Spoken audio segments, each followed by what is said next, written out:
Mesdames, Messieurs, bonjour. Jury du dimanche, iRadio, ITV, iMedia.sn. Dr Cheikh Gueye est notre invité ce dimanche. Il est le responsable de la veille et de la prospective de l'IPAR, Initiative Prospective Agricole et Rurale, secrétaire permanent du rapport alternatif sur l'Afrique, RASA, secrétaire général du cadre unitaire de l'islam au Sénégal, QDIS, et membre du Raoudou Rayahin, Jardin des Parfums, comité scientifique du Magal de Touba. Bonjour, Cheikh Gueye. Bonjour, Mamadou. Un JDD sous la pluie, deuxième pluie forte enregistrée à Dakar. Cela va certainement se poursuivre. L'ANACIM l'a annoncé il y a 3 mois déjà. Quand peut-on parler d'inondation au regard de la situation que nous sommes en train de vivre? Est-ce qu'on peut parler d'inondation à Dakar principalement? D'abord, merci de l'invitation et bonjour à tous les Sénégalais qui nous suivent ici et ailleurs. Je me réjouis de participer à cette émission si prestigieuse. Oui, il y a des inondations actuellement à Dakar, mais tout ce qui est accumulation d'eau n'est pas de l'inondation.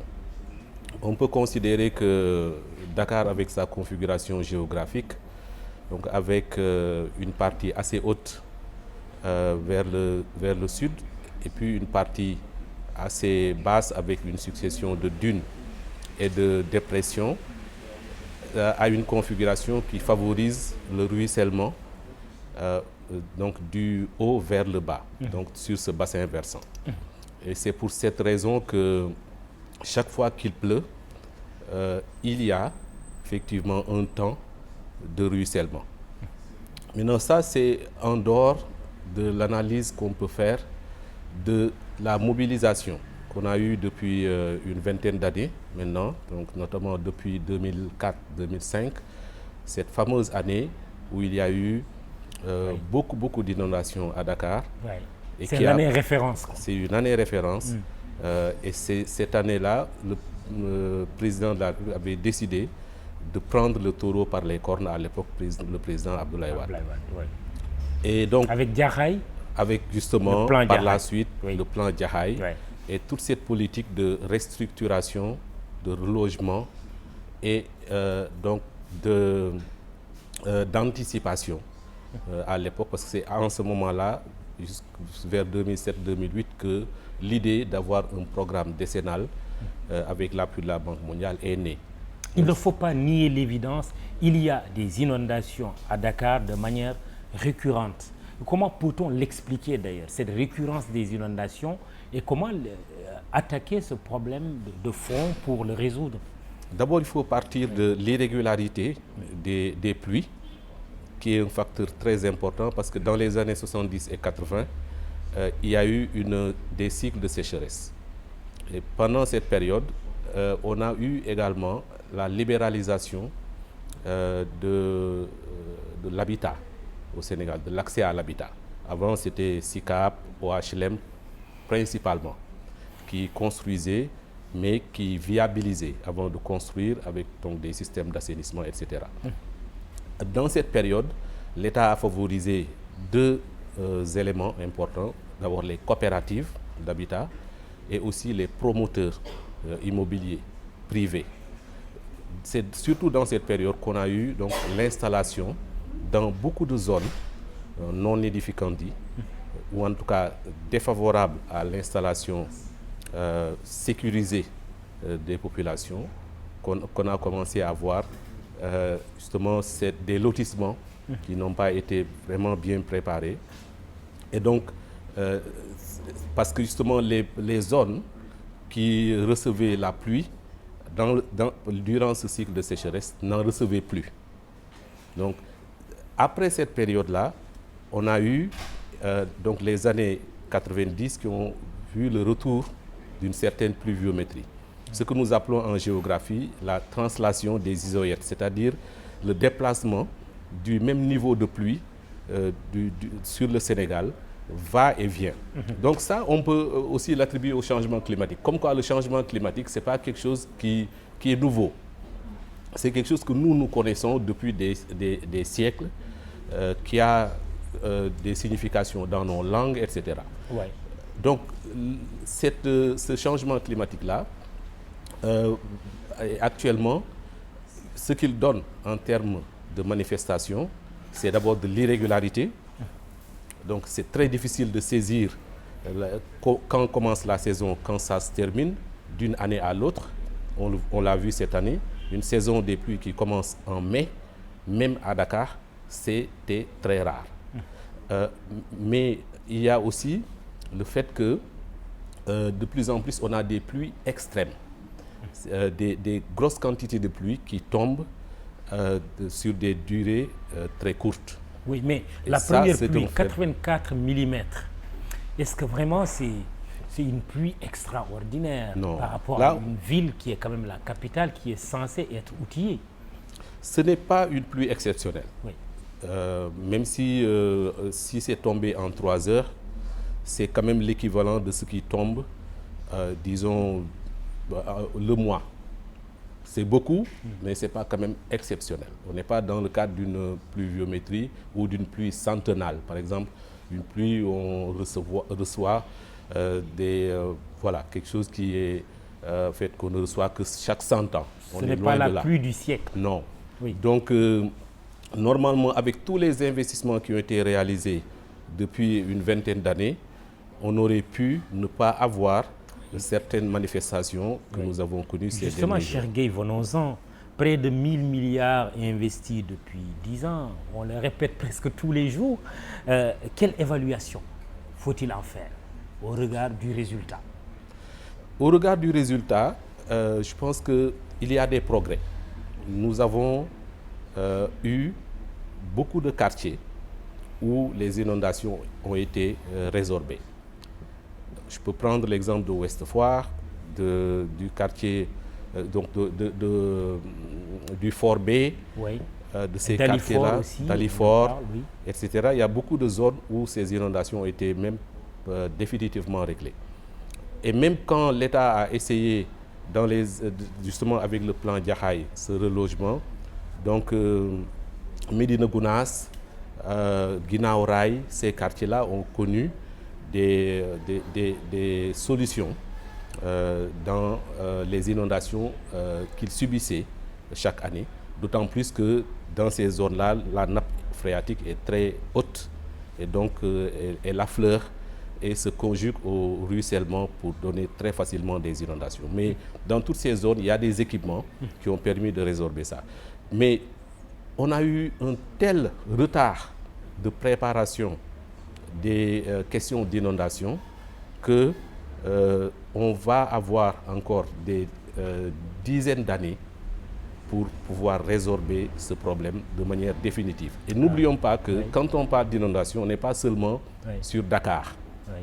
Parce que ce qu'on oublie, c'est que les plus de 1000 milliards, et notamment le plan décennal qui a été lancé en 2012, concernait tout le Sénégal. Tout le Sénégal. Thiès, Saint-Louis, Kaolack, Kaffrine. Oui, Kaffrine. Donc on voit les manifestations. Matam, même il y a une année, on a connu des grosses inondations. Oui, mais qu'est-ce qui explique ce problème à la limite de communication? Parce qu'on a tendance à penser qu'on parle toujours de Dakar ou tout le temps de Dakar. Il y a un vrai problème de communication. J'en prends pour preuve l'affaire des 766 milliards. Jusqu'à aujourd'hui, en tout cas jusqu'à l'année dernière, quand il y a eu ce conseil présidentiel, l'État a dit qu'il a investi 511 milliards. Donc on est loin encore des 766 milliards en termes d'investissement réel sur le terrain. Cela veut dire que nous avons encore besoin sans doute de l'équivalent du même plan décennal 2 fois, 3 fois, avant d'avoir vraiment une amélioration nette de la situation. Il y a quelqu'un qui dit, je l'ai vu sur un peu les réseaux sociaux, quel homme politique aura le courage de dire aux Dakarois que ce n'est pas possible, bon, on dira aux Sénégalais, hein, que ce n'est pas possible de régler les problèmes d'inondation dans les 20 ans à venir. C'est ce que vous êtes en train de dire. Exactement, je pense que ce serait assez hypocrite pour n'importe quel homme, et risqué pour n'importe quel homme politique de venir dire, si, d'ailleurs je ne pense pas que quelqu'un ait osé le faire depuis lors, parce que tout le monde connaît la complexité de la situation, mais parce que aussi on est en train de reproduire les mêmes erreurs qui ont produit les inondations d'aujourd'hui. On est en train de reproduire ces mêmes erreurs dans toute la banlieue de Dakar. Quelles sont ces erreurs? C'est le fait de ne pas planifier avec des plans d'assainissement pluvial clairs, nets et suivis et mis en œuvre. Ça, on ne l'a pas. Et on a une multiplication des lotissements dans toutes ces zones, ouais, jusqu'à Diamniadio et après, dans tout ce triangle Dakar-Thiès-Mbour, ouais, sans prendre des mesures préventives, oui, c'est-à-dire avoir ces plans, avoir une cartographie, avoir avec les moyens qu'il faut, les satellites, le LIDAR notamment, c'est-à-dire ce satellite qui utilise la lumière pour déterminer au centimètre les détails des bassins versants, pour voir où est-ce qu'on peut faire des lotissements et où est-ce qu'on ne peut pas faire des lotissements, comment est-ce qu'on peut construire de manière plus efficace les systèmes donc de canalisation. Il y a une explosion immobilière mal maîtrisée. On est en train de construire dans des zones qui ne sont pas forcément destinées à cela. Absolument. Et dans quelques années, on aura encore dans ces zones les mêmes problèmes d'inondation qu'on a aujourd'hui. Que faut-il faire? Bon, je pense que il y a plusieurs choses à faire. Il y a d'abord une plus grande rigueur. Je pense que même si certaines facilités qui sont données aux lotisseurs sont dictées par le fait qu'il y a un besoin pour les Sénégalais d'acquérir des logements, oui, il faut changer d'approche. Il faut véritablement arrêter de donner des terres sans cahier des charges, oui, et qu'il y ait une plus grande rigueur, un plus grand contrôle. Et par exemple, un service comme la DESCOS, qui est perçu dans la tête des Sénégalais comme une direction qui détruit à chaque fois que les gens construisent, puisse être beaucoup plus dans la prévention et qu'on ait donc des solutions de ce point de vue-là, me paraît vraiment important. Et peut-être là, vous mettez le doigt aussi sur la vision, un problème de vision par rapport à l'aménagement du territoire. Savoir qu'il y a d'autres espaces ailleurs qu'à Dakar. Absolument. Parce qu'il semble qu'on est en train de créer une conglomération, Dakar, Diamniadio, qui peut même se prolonger jusqu'à Mbour, Thiès. Est-ce que ce n'est pas des problèmes encore qu'on va créer? Disons que si, moi géographe, si je dois regarder, oui, l'évolution de l'aménagement du territoire au Sénégal, je dirais qu'on a perdu beaucoup de temps entre 70 et 90.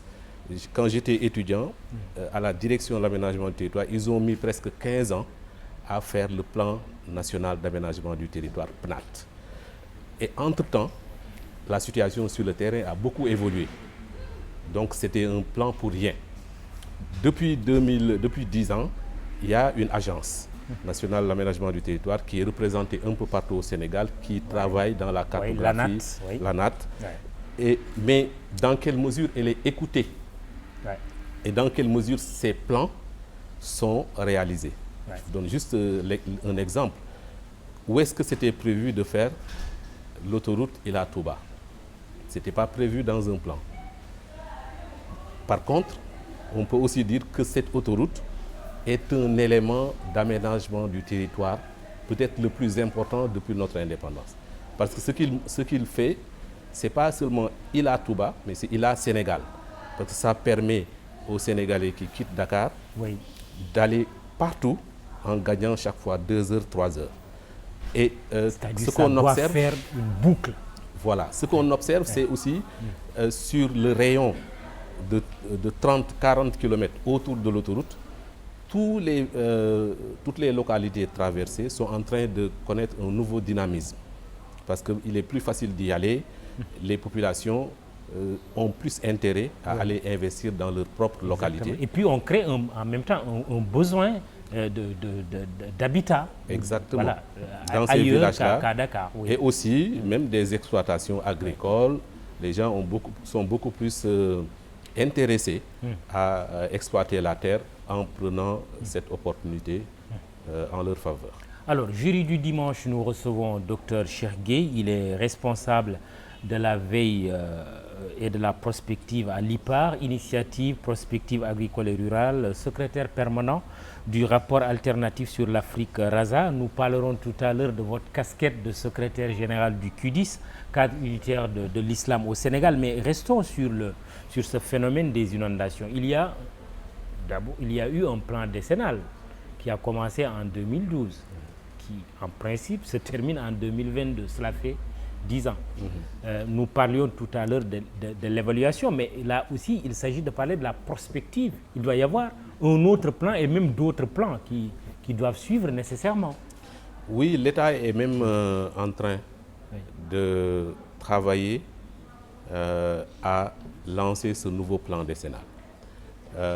Il me semble que depuis 10 ans, on a beaucoup appris sur nos erreurs d'avant, sur les choses à faire, sur les priorités, et peut-être que le prochain plan sera plus efficace. Mais ce qu'on peut retenir actuellement, c'est qu'il a contribué à régler certains problèmes dans plusieurs quartiers, mais il reste encore beaucoup à faire dans Dakar et dans les autres villes du Sénégal.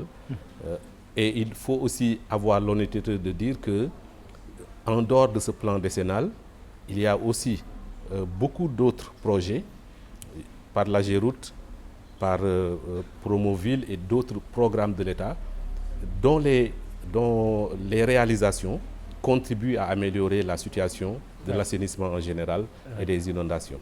Lancement prochainement d'un nouveau plan décennal. Est-ce qu'il y a eu de la concertation? Il y a eu suffisamment de concertation? Vous êtes au courant de l'existence de ce plan? Est-ce que le travail préalable qui devait être fait finalement l'a été? J'avoue que la société civile, les chercheurs sont moins impliqués que les services étatiques.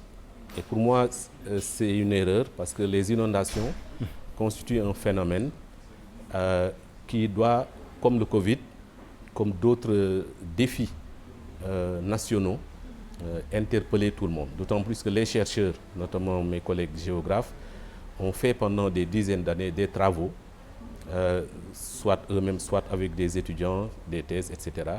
Des travaux très importants qui peuvent déterminer un vrai changement. Et j'encourage l'État à ouvrir ces espaces de discussion parce que justement les chercheurs sont là pour ça, notamment pour sortir ou faire sortir l'État de cette logique d'urgence ou de cette logique peut-être politicienne parfois dans la gestion des inondations. Donc il faut se nourrir des données probantes, des analyses des chercheurs pour avoir les meilleures réponses. Il me semble que sur cela, on peut vraiment beaucoup s'améliorer. Et peut-être même une concertation politique, parce qu'un plan décennal, c'est 10 ans. Tout peut se passer dans les 10 ans. Ceux qui sont au pouvoir peuvent se retrouver dans l'opposition, l'opposition au pouvoir. Si chacun doit venir avec un plan, est-ce que ça ne risque pas de poser problème? Oui, ça a toujours été un problème. C'est justement quelque chose qui renseigne sur aussi le fonctionnement politique de notre pays. On a l'impression que chacun efface ce que fait l'autre et il y a très peu de continuité. Et donc pour moi, il faut vraiment s'améliorer de ce point de vue-là parce qu'il y a beaucoup d'expérience dans d'autres secteurs que l'État sur la gestion des inondations. Il y a des gens qui sont sur le terrain, qui sont des acteurs de terrain, parce que la gestion des inondations, ce n'est pas seulement en termes d'équipement, c'est aussi en termes d'ingénierie sociale, parce que ce que je voulais souligner là à ce stade, c'est que on l'oublie souvent. Les inondations ont un impact très important sur l'économie, mais aussi sur les ménages. N'oublions pas que, et une étude du PNUD l'a montré l'année dernière, que 40% des impactés sont des ménages dont les maisons sont déjà dégradées, qui ont moins de 50 000 francs mensuels. Et ça, ce sont des éléments qui montrent que c'est une gestion complexe qu'il faut avoir de ces inondations et de leur impact. Et l'impact économique. Les inondations accentuent la pauvreté et créent la pauvreté. Créent la pauvreté, créent la maladie, oui. Fragilisent le système éducatif, parce qu'il y a quelques années, nous avons fait une cartographie avec le COSYDEP qui montrait que les inondations perturbent la rentrée parce qu'il y a un pourcentage très important des écoles, notamment dans Dakar, qui sont toutes inondées. Alors, il y a quelques mois, ou peut-être même quelques années maintenant, vous aviez parlé du pavage des rues de Dakar comme solution face aux inondations. Cette proposition, elle est toujours d'actualité ou bon, vous l'avez revue et corrigée?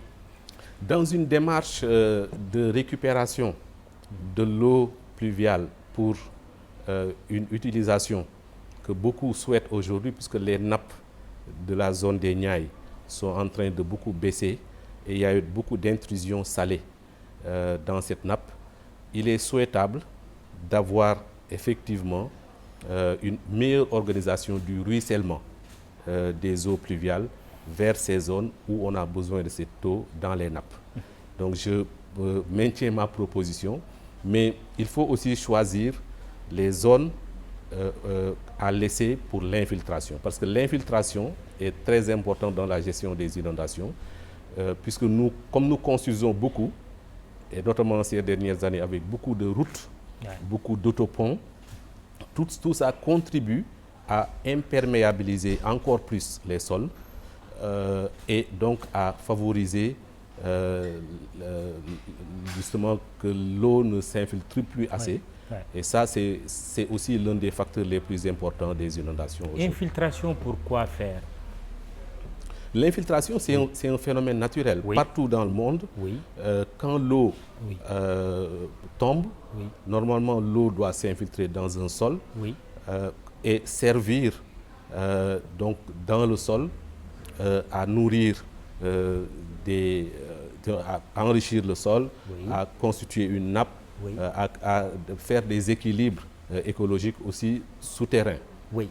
Mais ce qu'on observe, c'est que justement avec l'urbanisation, le Sénégal ayant un taux d'urbanisation très important, il y a une forte imperméabilisation des sols et donc ça favorise le fait que les nappes ne se renouvellent pas. Oui. Et ça devient aussi un problème. Oui, je pose la question parce que j'ai entendu également des techniciens dire que cette eau doit être récupérée. On ne doit pas systématiquement la perdre. Pendant longtemps, effectivement, même dans la zone de Thiaroye, les eaux qui s'accumulent dans les nappes étaient pompées. Il y avait plusieurs forages pour cela. Et effectivement, là, le changement d'approche, le changement de paradigme qu'il faut vraiment favoriser, c'est de considérer que cette eau que nous perdons peut nous être utile pour autre chose. Évidemment, même l'eau de construction des maisons, voilà, c'est de l'eau potable qu'on prend pour le mélanger avec le ciment pour construire les maisons. C'est pas normal. Ouais. On doit pouvoir... C'est un gâchis. C'est un vrai gâchis.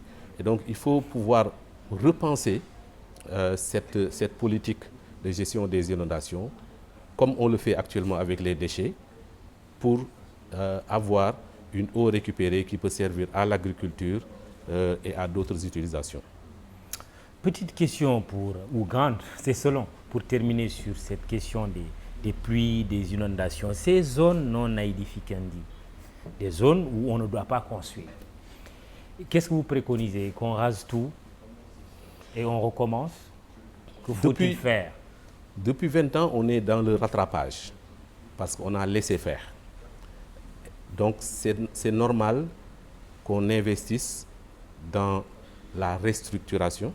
Donc, c'est une partie de la solution. Dans ces zones, tout n'est pas mauvais. Donc, on peut sortir des grandes avenues, des rues, installer des systèmes d'assainissement. on l'a fait dans certains quartiers et ça marche. Et d'autant plus que techniquement, parfois on construit même sur l'eau. Exactement. Il y a des cités, des villes qui ont été édifiées sur l'eau, carrément. Et ça a un coût beaucoup moins important que déloger les populations.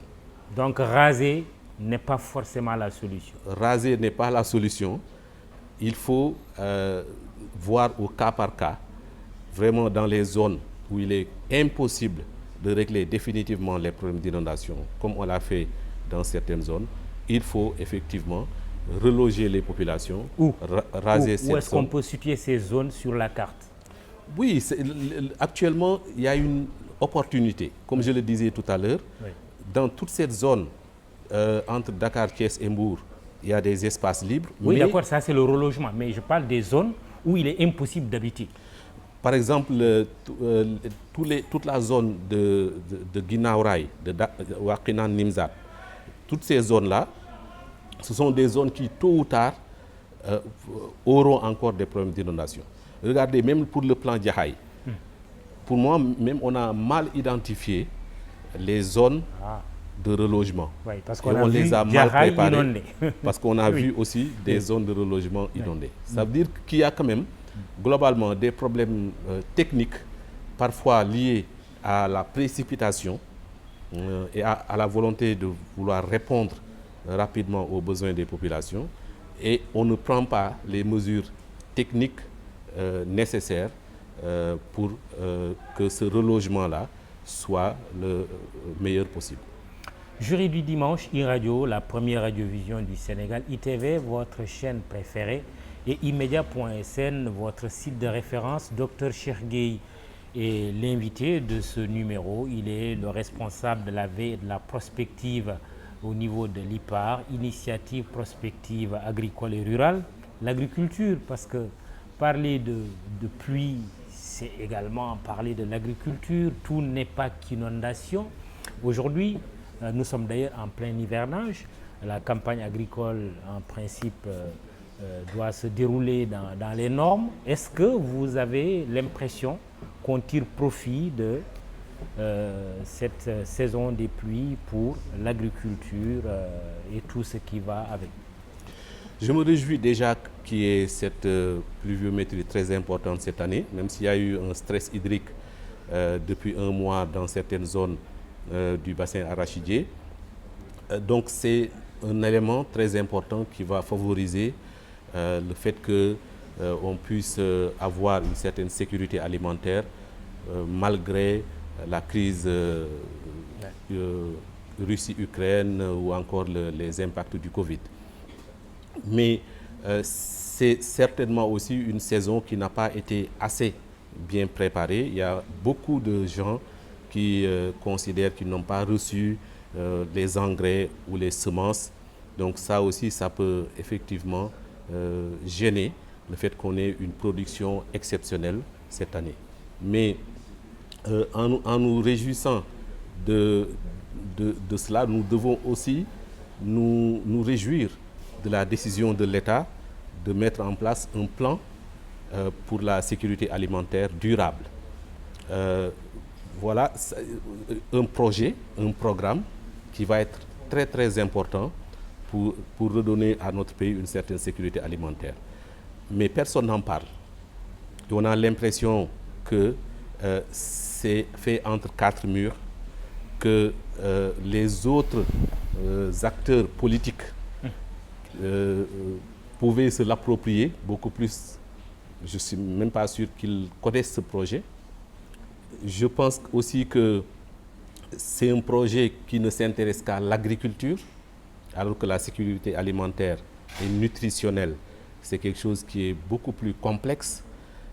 Et donc, ce sont des limites à ce projet. Mais je pense que tout le monde devrait s'y intéresser parce que nous avons besoin de ce type de projet pour beaucoup plus prendre en charge notre souveraineté en termes d'alimentation dans le contexte très contraint actuellement.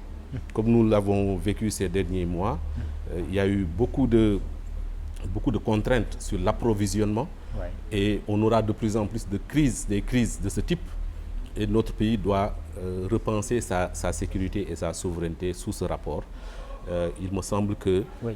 c'est aussi un domaine dans lequel, comme les inondations, comme d'autres, il doit y avoir des grands accords, des grandes ententes transpartisans qui peuvent permettre à notre pays de nous en sortir certainement mieux que d'autres. Oui, un monde effectivement où le débat sur la souveraineté et la sécurité alimentaire fait rage, et en tout cas un sujet de préoccupation. On parle d'accord entre la Russie et l'Ukraine pour la libéralisation des céréales et autres produits alimentaires grâce à une médiation du secrétaire général des Nations Unies et du président turc Erdogan.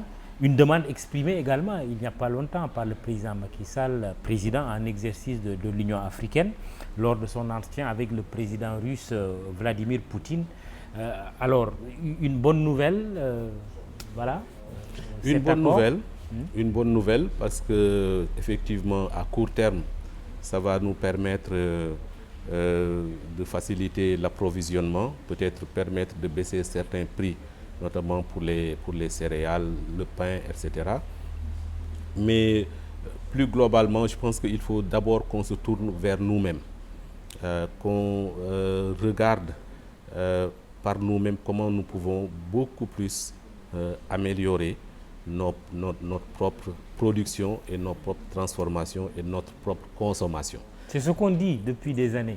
Depuis que je suis né, oui. Il y a 56 ans, j'entends ça. Oui. Et je dois dire que c'est encore plus mûr aujourd'hui que jamais. Et il nous faut en tout cas une mobilisation nationale de ce point de vue-là, parce que le monde a beaucoup changé. Et si nous voulons sortir de cette servilité économique, nous devons d'abord commencer par l'alimentation. Oui, où est-ce qu'on peut être, mais vraiment, concrètement, sur 2 ou 3 produits, où est-ce qu'on peut être, comment dirais-je, indépendant, en tout cas souverain, assurer la souveraineté alimentaire? Évidemment, à défaut d'abandonner le riz, ce que je ne pense pas possible, il faut améliorer la production de riz. Ça fait quelques années que l'État s'y met, mais comme on le voit, nous n'avons pas eu les résultats escomptés. Donc il faut reprendre cette politique-là pour produire encore plus de riz. Mais il faut aussi investir dans d'autres céréales, notamment le mil, qui est une céréale qui a un ancrage culturel très important chez nous, mais qui a du mal à être appropriée par la plupart des Sénégalais, du fait de problèmes de transformation, mais aussi parce qu'on n'en produit pas assez. On n'a pas encore assez investi. Et moi, globalement, je pense que le Sénégal n'investit pas encore assez dans l'agriculture. Quand je considère qu'à chaque campagne, on n'investit que 70 milliards sur tout le pays, moi je pense que c'est encore très insuffisant si on veut faire des pas très importants vers la sécurité alimentaire. Alors, ces céréales qui vont être libérées, accord, comme je disais tout à l'heure, entre la Russie et l'Ukraine, est-ce qu'on ne risque pas encore, en Afrique en tout cas de manière générale, d'avoir le même problème qu'avec le vaccin contre la Covid-19, c'est-à-dire que les céréales ne puissent pas être disponibles pour l'Afrique parce que finalement d'autres pays plus puissants auront mis la main dessus? Non, je ne pense pas. Je pense que les besoins effectivement sont énormes et cette production ukrainienne et celle russe sont effectivement attendues par beaucoup de pays, mais nous ne sommes pas paradoxalement trop dépendants de cela. Donc je pense qu'on a, et d'ailleurs ça c'est une étude récente aussi qui l'a montré, à l'échelle de l'Afrique de l'Ouest, nous ne sommes pas si dépendants que ça de ces céréales russes et ukrainiennes. Donc il faut quand même continuer, comme je l'ai dit, à penser par nous-mêmes, à avoir des compléments qui peuvent venir de ces pays. Et pour moi, c'est surtout à travers nos propres politiques, à travers notre propre volonté qu'on peut réellement avoir une amélioration très, très nette de la situation dans la durée. Dans cette année, évidemment, si on libère ces céréales, ça aura certainement un impact sur l'offre et donc aussi sur les prix. Et ça, c'est quelque chose qu'il faut saluer. Parlons d'autres choses, d'autres sujets, mais aussi préoccupants. Ces morts consécutivement à des manifestations ou à des placements en garde à vue. Je fais allusion à Idrissa Goudiaby, tué à Ziguinchor lors des manifestations du mois de juin. François Mancabou, mort en garde à vue ici à Dakar, et quand il a été transféré à l'hôpital principal. Et il est question sur ces deux morts d'ailleurs d'expertise, de contre-expertise, d'autopsie ou de contre-autopsie pour être plus précis. Quelle est votre position en tant que QDIS cette fois-ci, cadre unitaire de l'islam au Sénégal?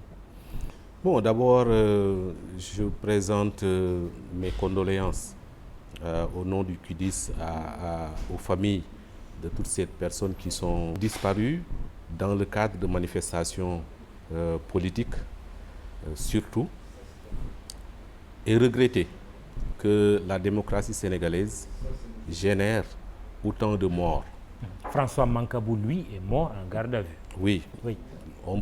Suite à des accusations voilà. Même si de participer il y a encore à une force dite spéciale. Voilà, des discussions existent encore là-dessus, donc je ne veux pas trop aller dans le détail. Mais ce que je peux dire, c'est qu'il n'est pas normal. Il faut qu'on n'accepte pas que ça rentre dans la normalité d'avoir un pays qui se dit une vitrine démocratique et qui compte ses morts à chaque campagne électorale, à chaque manifestation, à chaque campagne. Je m'amusais ces jours-ci à dire que maintenant on n'est plus en démocratie, mais on est en démocratie. Parce que je considère que ce n'est pas... la démocratie ne doit pas générer des morts, elle doit empêcher des morts. Et nous ne devons pas accepter que ça rentre dans la normalité. Il faut, et c'est pour ça que je considère qu'il faut maintenant vraiment avoir un nouveau départ pour notre démocratie. Je considère qu'on a fait depuis peut-être 93 avec donc ce consensus dans la gestion électorale. Mais globalement, même depuis l'indépendance, on a toujours vu des manifestations de la maladie de notre démocratie. Toujours un président de la République qui emprisonne son principal opposant, des partis politiques qui se multiplient à l'infini. Je dois dire que quand on dit c'était beau à entendre, mais c'était une grossière erreur parce qu'on ne peut pas avoir une démocratie où les partis se multiplient à l'infini. Finalement, les partis n'auront plus de substance et n'auront plus de réflexion. Donc toutes ces manifestations, y compris les morts, sont des signes de la maladie de notre démocratie qu'il faudra réinventer. Mais sur le cas précis des morts, François Mancabou, Idrissa Goudiaby, sur quoi faut-il pointer la responsabilité ou sur qui?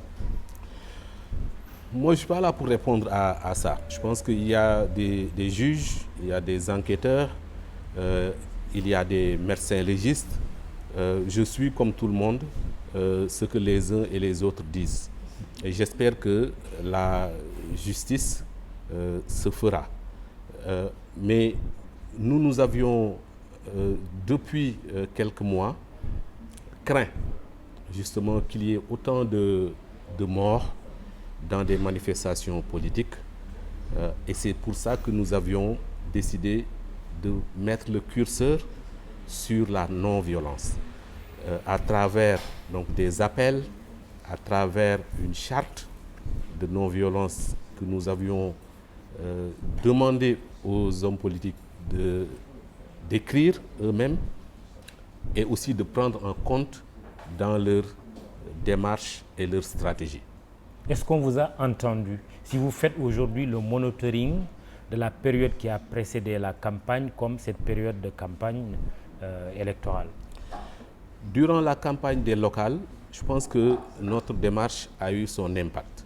C'est-à-dire qu'il y a beaucoup de partis qui ont décidé de s'engager dans cette dynamique de non-violence. Et à mon avis, même ceux qui ne l'ont pas signé ont tenu compte de cela dans leurs discours et dans leurs actes.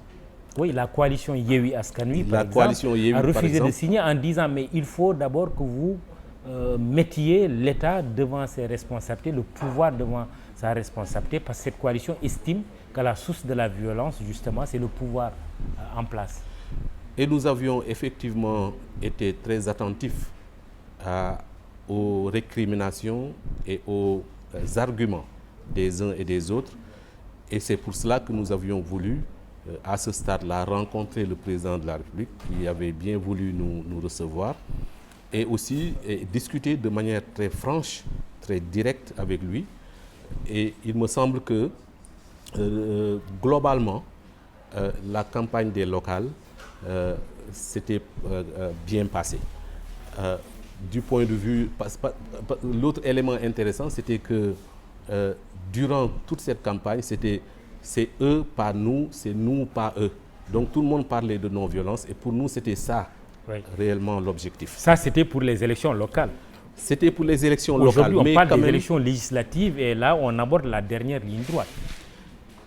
Mais même à l'époque, on avait quand même dit que s'il y a une charte, une entente nationale sur les questions de non-violence, ça doit tenir jusqu'à la présidentielle de 2024 parce qu'il ne faut pas se leurrer. Tout le monde, ici au Sénégal et à l'extérieur, craint cette période qui ira jusqu'en 2024. C'est une charte toujours d'actualité. En tout cas, c'est ce que vous préconisez. C'est ce que tout le monde préconisons, que tout le monde la signe, oui, même quand on ne veut pas la signer, qu'on tienne compte de cette volonté, de cette entente que le Sénégal vaut tous les sacrifices et les renoncements et que rien ne vaut la violence. Et nous ne faisons que reprendre, et nous avons rappelé ça, le discours du président de la République qu'il avait tenu au mois de mars 2021 et au mois de mai 2021 aussi, la coalition, le M2D, avait aussi fait une déclaration à Bignona qui était encore même plus généreuse, plus ouverte que même les termes de la charte qui avait été finalement signée. Donc tout le monde devrait se référer justement à ces déclarations et j'espère que nous serons entendus sur ce point-là parce que le contexte national est encore assez inflammable et le contexte régional, géopolitique, économique est très contraint. Ouais. Il faudrait que tous nos hommes politiques tiennent compte de ce contexte dans leurs actions et leurs stratégies. Alors, le contexte, il est électoral, il y a un contentieux préélectoral, un contentieux électoral et un contentieux même post-électoral.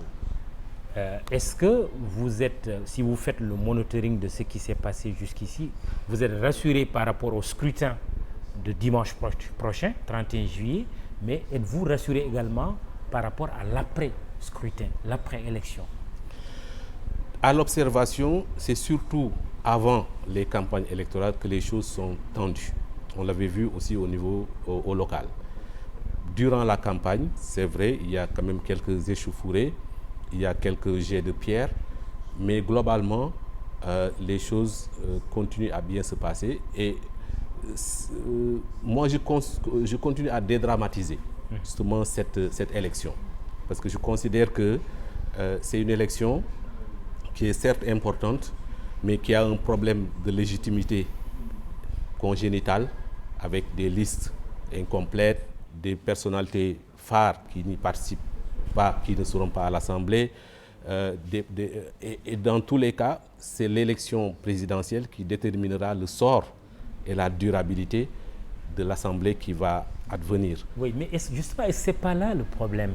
Parce que quand on voit des leaders qui ont une envergure nationale qui ne vont pas siéger à l'Assemblée nationale parce que leur liste de titulaires a été éliminée, une autre liste qui a ses titulaires mais qui n'a pas ses suppléants, le filtre aussi du parrainage qui en a éliminé beaucoup d'entre eux. Est-ce que ce n'est pas là qu'on risque d'avoir un problème, que le débat ne se pose pas à l'Assemblée nationale, ou plus qu'il soit finalement déporté dans la rue, avec ce que cela peut causer comme violence, justement? C'est une crainte qu'on peut formuler, parce que nous avons connu la même situation en 2009, quand l'opposition a boycotté les élections législatives, si vous vous rappelez, et effectivement, les débats n'avaient plus lieu à l'Assemblée nationale entre le pouvoir et l'opposition, mais dans la rue, et heureusement, dans cette période, c'était avec les assises nationales. Cette année encore, je pense qu'il faut repartir sur ce type de démarche, parce que la violence ne sera jamais la solution. Tout se terminera autour d'une table. Donc il vaut mieux commencer par se mettre autour d'une table, s'entendre. Et l'intelligence des hommes politiques sénégalais a toujours permis cela dans des moments critiques. Leur rappeler ça, c'est juste aussi leur rappeler le sens de l'histoire. Et quand on écoute aujourd'hui nos enfants réciter les leçons de l'histoire politique du Sénégal, qu'ils sachent, eux, qu'ils sont en train d'écrire cette même histoire à travers leurs paroles, leurs actes, leurs comportements. C'est ce que nos enfants de demain apprendront. Donc, les mettre devant cette responsabilité historique, mais aussi leur responsabilité en tant que musulmans et en tant que croyants. C'est aussi le rôle du cadre unitaire, en s'appuyant sur le poids du religieux dans nos vies, dans nos comportements, de rappeler, donc en reprenant la voix et les voix de nos grandes figures religieuses, de leur rappeler que la non-violence a toujours été une stratégie gagnante, même dans toute l'histoire politique du Sénégal. Alors, on va parler de cette campagne que vous vous apprêtez à lancer, campagne dite contre la haine et la désinformation dans les réseaux sociaux. D'où vous est venue cette idée et qu'est-ce qui la justifie? Le cadre unitaire a beaucoup de projets. Contrairement à ce que les gens pensent, la médiation, comme on a été projeté dans l'espace public par rapport au moment des événements de mars 2021, n'est que quelque chose d'accidentel dans notre démarche. Nous avons une démarche plus profonde, dont l'introduction du religieux dans le système éducatif, la revivification des daara comme système éducatif, et plusieurs autres projets comme ça. Mais parmi ces projets, il y a justement tout un travail pour que les propos offensants ne soient pas des menaces pour le vivre ensemble au Sénégal. Et c'est dans ce cadre-là que nous avons mis en place un dispositif qui permet de monitorer tout ce qui se passe dans les réseaux sociaux et qui constitue parfois des menaces très importantes à se vivre ensemble. Et c'est dans ce cadre-là que nous sommes aussi en partenariat avec Facebook, donc Meta maintenant, qui a décidé, donc dans le cadre de ce partenariat-là, d'accentuer avec nous les efforts de formation des leaders pour qu'ils puissent porter la voix, la bonne parole dans les médias et dans les réseaux sociaux, mais aussi parler aux Sénégalais en général. Meta au niveau mondial? Meta au niveau mondial, Ah ouais? donc avec qui nous sommes en partenariat de plusieurs années, Oui. notamment pour lui montrer que cet outil qu'il a mis en place entre nos mains dans nos vies, Oui. peut être très bénéfique, comme peut-être il le recherche, mais aussi très, disons, problématique. Pourquoi un focus sur le Sénégal? C'est pas un focus pour parler sur le Sénégal. de campagne contre la haine et la désinformation dans les réseaux en réalité, sociaux. il y a Oui. des initiatives un peu partout dans le monde. Oui. Mais le Sénégal en fait partie. Mais le Sénégal en fait partie. Et sur le Sénégal, c'est parce qu'on a constaté Oui. depuis quelques années Oui. un déversement de haine, de mensonges, de désinformation avec aussi des faux comptes, de la manipulation, telle que aujourd'hui, si on ne fait pas attention, c'est notre tissu social qui va se désagréger. Et c'est pour cela que nous pensons que, au-delà même du cadre unitaire, l'opposition, le régime, les acteurs de la société civile, tout le monde doit se mobiliser, les citoyens. Justement, il y a quelques citoyens qui ont réagi à votre initiative. Modou Diop qui dit la désinformation dans les réseaux sociaux et alors la désinformation dans les médias. Khalifa Baratiaou qui dit il faut aussi ajouter la désinformation dans les radios et télévisions. L'exemple de la RTS qui disait qu'après la pluie, c'est le beau temps à Dakar.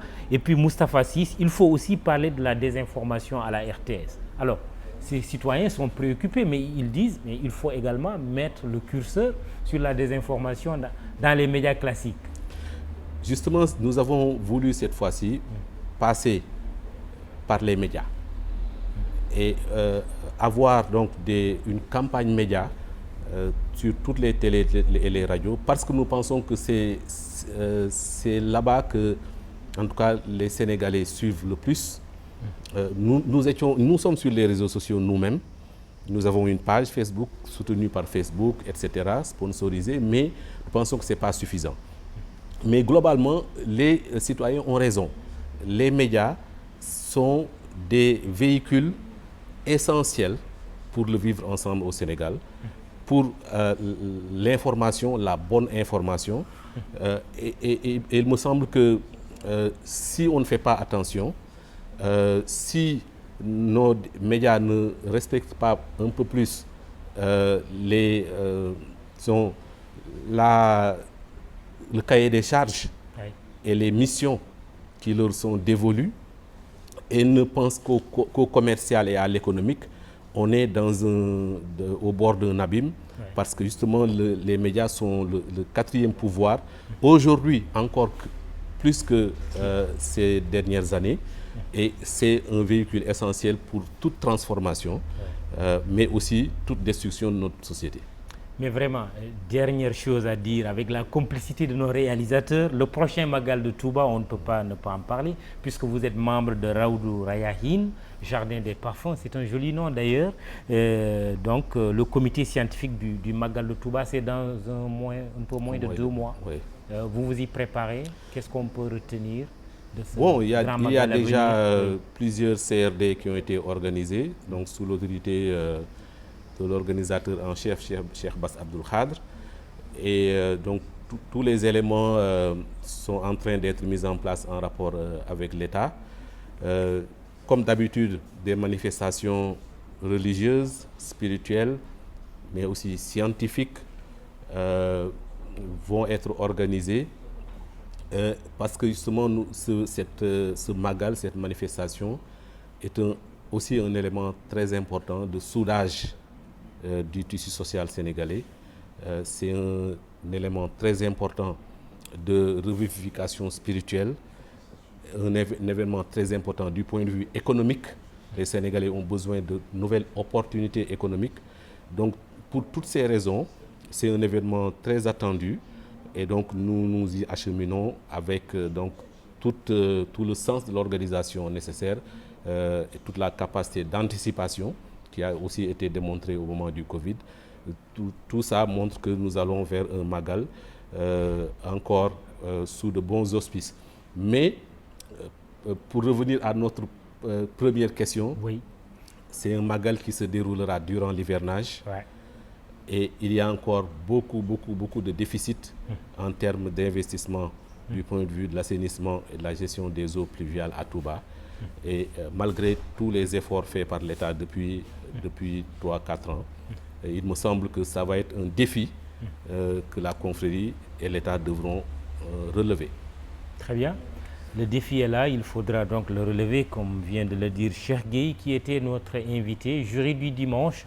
Je rappelle qu'il est le responsable de la veille et de la prospective de l'IPAR, Initiative Prospective Agricole et Rurale. Il est secrétaire permanent du rapport alternatif sur l'Afrique Raza et secrétaire général du cadre unitaire de l'islam au Sénégal, QDIS, membre du Raoudou Rayahin, Jardin des Parfums, comité scientifique chargé de la préparation du Grand Magal de Touba.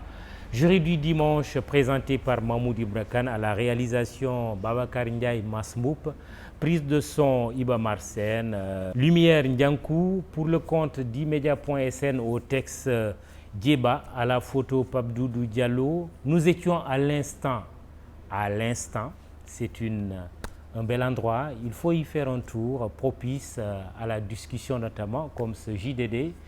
Réseaux sociaux, Fatima Taba, Biram Pouy également. Bon dimanche, rendez-vous pas le dimanche prochain puisque c'est un jour d'élection, mais l'autre dimanche. Bon dimanche.